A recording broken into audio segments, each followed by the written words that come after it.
Day 130, case study number 6, TikTok. Okay. I swore I would never get on TikTok.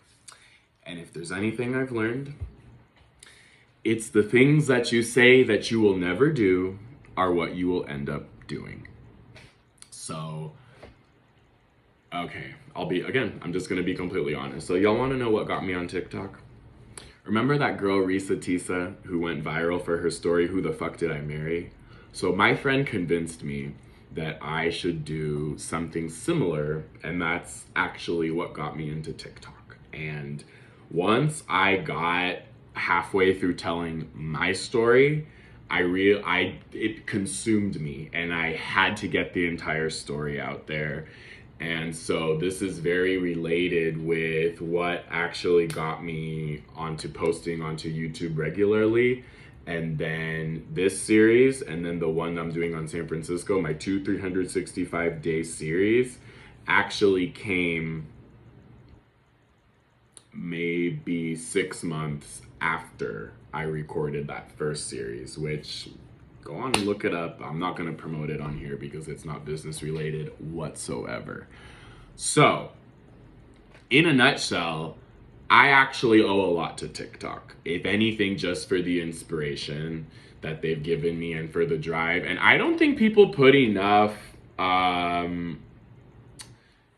give enough credit to things like that, that maybe it was like a tool in your path, or it was like a connector to get you to your place.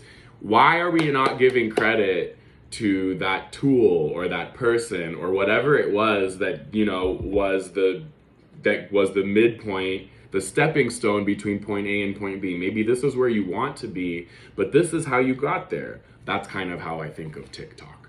So I'm not the most active on TikTok. After I posted that series, I started posting a bunch of videos about San Francisco, and then I created this 365-day series. And anyway, now it's just really off to the races. But what I'm getting at is that it took a little bit of experimentation. I worked a little bit, kind of saw how the algorithm worked, and then find something that worked for me. Where does TikTok come into my everyday business? So it's a couple things. TikTok, for those of us who are not the most technologically inclined, I don't know of an easier tool to edit your videos. They now have it so that you can save the videos without the watermark. Folks, Instagram is not easy for video editing. I know that I'm very technologically disinclined. TikTok is the easiest tool I have found. So for that reason alone, I'm on TikTok to edit videos, to put captions and put cute music, all that fun stuff. I do all that on TikTok.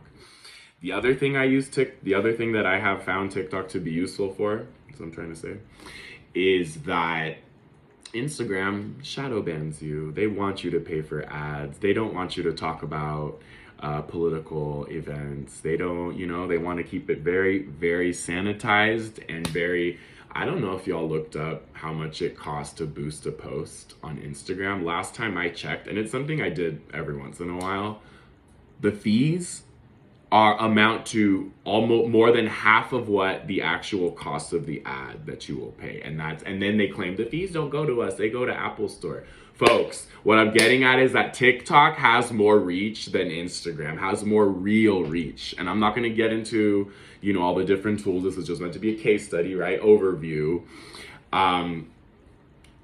Like Instagram, I have found people who booked my tours from TikTok.